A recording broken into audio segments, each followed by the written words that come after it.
For most of my life, I hated confrontations. I hated conflict. And I know why, because growing up, I felt like it was unsafe. I felt like I was not allowed to exist within the conflict. Whenever there's some arguments or conflicts happening when I was growing up, I used to feel tense. I felt unsafe. I used to just kind of wanted to disappear. I stayed small and quiet. I would freeze. And I used to emotionally disappear when tension would come. But something happened this a few weeks ago, that showed me that I'm changing. Let me tell you what happened. So the other day, my husband was trying to leave for his second job, and once I came home, I asked him to do something for me. So I was trying to buy the Osmo camera online on Amazon, and I needed his help because his information, it was his account. We use his account, and it was important for me. I came to him to help me solve the problem. Most of the time I solve the problems myself, but I needed his help, so I was hoping that he would spare a minute or two and help me with this. So basically he snapped and he got angry. He threw his phone on the couch and he was saying, like, he was really angry about it. Like, well, it's just, he was overwhelmed. And usually I would freeze if that's kind of behavior appears. I would freeze. I would stay quiet. I would diminish my feelings, my emotions. I would suppress them. I would lessen me in order to help other person to feel better, because he's so much stressed. I would think to myself, you know what, he is in more distress than me. We can take care of it later. That's what I would do, and that's how I hate conflict would show up in my relationships. And basically that was my response for a long time, until that day that I didn't do what I usually did. I let myself feel, and I told him that I feel the same way. I am stressed. This is something important for me. And then you're just running away from me. It feels like you don't want to face it, or you don't feel like it's as important as I think it's important. So I'm trying to explain, and also I'm telling him that I can throw my phone as well too, and I'm as overwhelmed as him, and I'm as stressed. All the while he tells me, stop. He doesn't want me to talk. While I'm telling him, no, you stop. So basically giving him the same amount of like emotions as he gave me.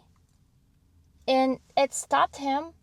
It made him pause as well. So I stopped and we paused, and he told me, you know what, I'll take care of this tomorrow at my lunch. And that was the closure that I sort of needed. He left to his work, and I didn't resolve my problem, but at least I got what I hoped for. What gave me courage to speak up? Years and years and years of neglect. Years and years and years of suppressing my emotions and feelings. Working on my perspective, on my thoughts, it's a subtle but change. Like, I can see that this time I didn't react the way that I did throughout my life. This time was something different. And I know that the reaction came from somewhere much older. The trauma, the freeze moment that I hate conflict moment, it's an older wound. I realized that it comes from my childhood. It's basically took me back to this childhood moment where this trauma was born, where this perspective was born, where this thought that I hate conflict was born, to stay small, to suppress myself. This is specific memory that I have from my childhood, where my brother and I misbehaved probably, and my brother talked back, my father and my mother at home. My brother talked back. He was angry. Maybe he was going to be punished. or something, but he was angry and he was talking back, and my dad is decided to belt him, to give him some belting. I'm scared. I'm hiding behind my mom in a hallway. My mom is holding me, kind of like, sort of like protecting me. But my brother is getting a belting. He's crying and he's screaming, and I am scared shitless. I'm scared shitless that I'm gonna be next. And my mom tells me, stay quiet, be silent, don't say anything, don't worry. Well, she tries me to tell me like don't worry, but also she also tells me just to stay quiet, not to say anything, sort of thing. I don't have a specific proof that I'm not going to be next. So this is the memory where I learned my father is a danger, my mother is a silence. I have to protect myself by not speaking out, by suppressing my emotions, by suppressing my feelings, because otherwise I'm going to get physically punished, or it's a danger. There's going to be a danger.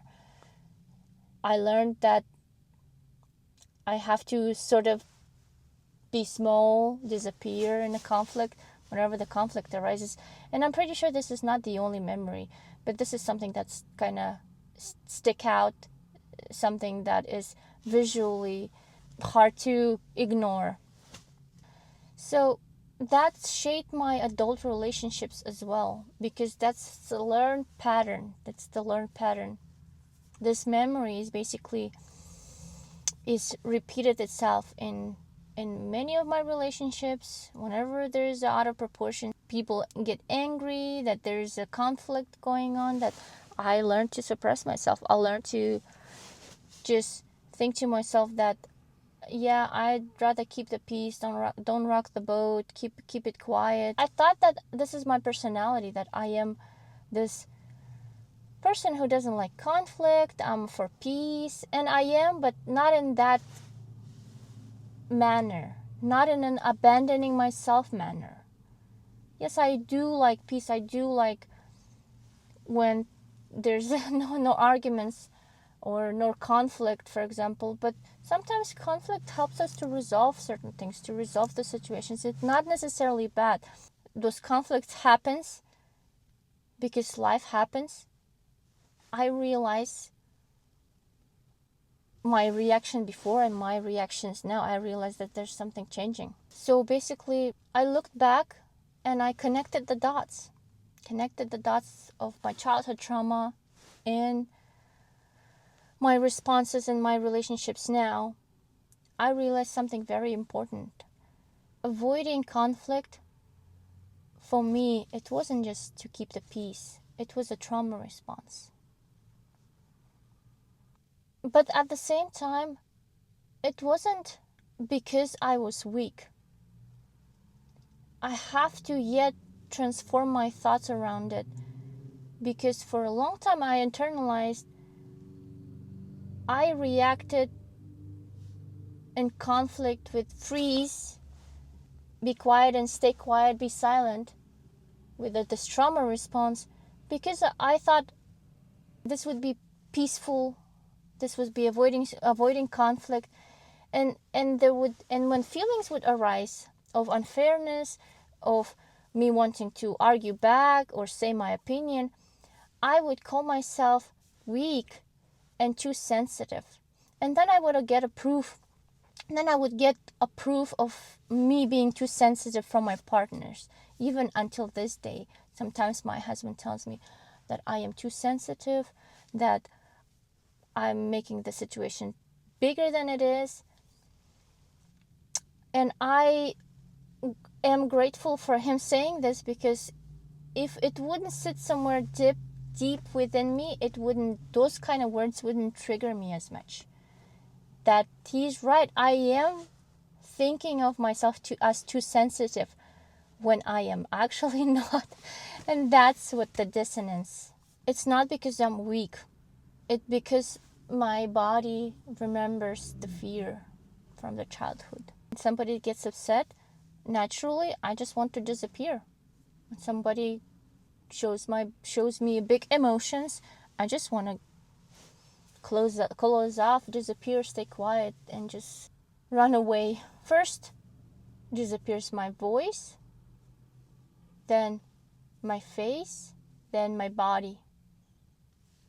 First, my voice is saying something that I'm not feeling. It's saying that it's okay, it's not that big of a deal. I try to minimize the conflict or minimize my own feelings even. Then my face is not showing that I am angry. It's happy and pleasing. And then my body, and then I just remove myself from that situation or conflict. If most of us went through the childhood where it was some kind of a trauma related to speaking up or showing anger or tantrums or emotions and being punished for this natural responses, and we think that we hate confrontation, but in reality we just hate to feel unsafe because of the childhood trauma, because of how we internalize that danger, conflict is an unsafe thing, because if we'll speak up, if we'll show up, we're going to be punished. This is why the moment with my husband felt so different, why I thought about it, why it stood up for me. Because if I'll think about it as if just a regular moment, yes, conflict happens, yes, things happens like this, but why it meant something for me, why it was different. So yep, this time I didn't leave myself. I didn't freeze, I didn't got quiet, I didn't back down, I didn't reacted opposite than I thought within me. My feelings and emotions were aligned with the things that I was saying, and that was really good. That felt really good, even though maybe it wasn't resolved as fast as I wanted to, but it felt so gratifying because it felt like I wasn't abandoning myself.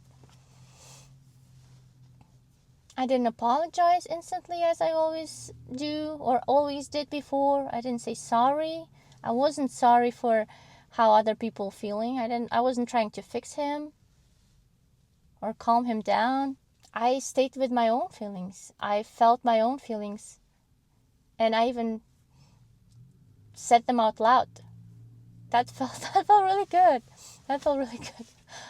Yeah. I'm actually so proud of myself.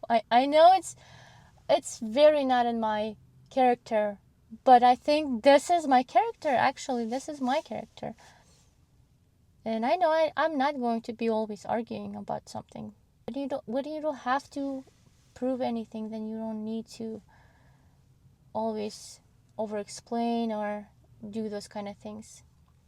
Because in my opinion, conflict, if it's dangerous, you don't really have to tell people how you feel all the time. You can remove yourself. It's totally normal. But if it's coming from that place of it's my decision, oh, I see there's something wrong, that I don't want to be part of it, and you're removing yourself from this dangerous, whatever the conflict, angry situation, then this is something that you decide. This is something that comes from your own power, your own character, your own mind.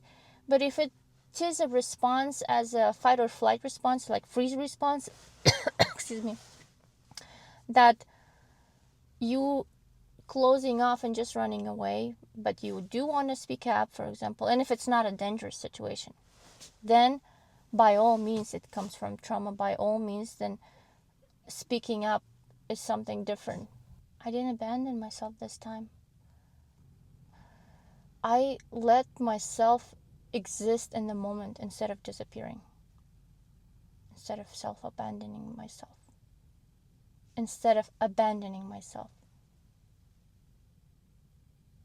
I was there for myself. In that moment, my whole body resonated with my being, and I realized that I am allowed to exist. And I want to share this with anybody who grew up like this. So if you avoid confrontations, if you tell yourself a lot of times, oh, I hate confrontations, I hate conflict, then this might be for you.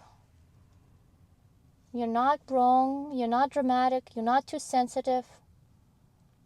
They're probably some kind of a childhood trauma that you might not even remember, but that makes you feel this way, that you want to disappear to stay safe, makes you feel this way about the conflicting situations or conflict. And your needs matter too. I want to tell you that your needs matter too. Your voice matters, your needs matter. You allow to speak, and you allow to speak up. Healing happens in everyday moments. Healing happens slowly but surely. You'll get there. You deserve to be happy. And for all the people who went through similar things or who resonate or feel the same, just remember, you're allowed to exist, you're allowed to take up space.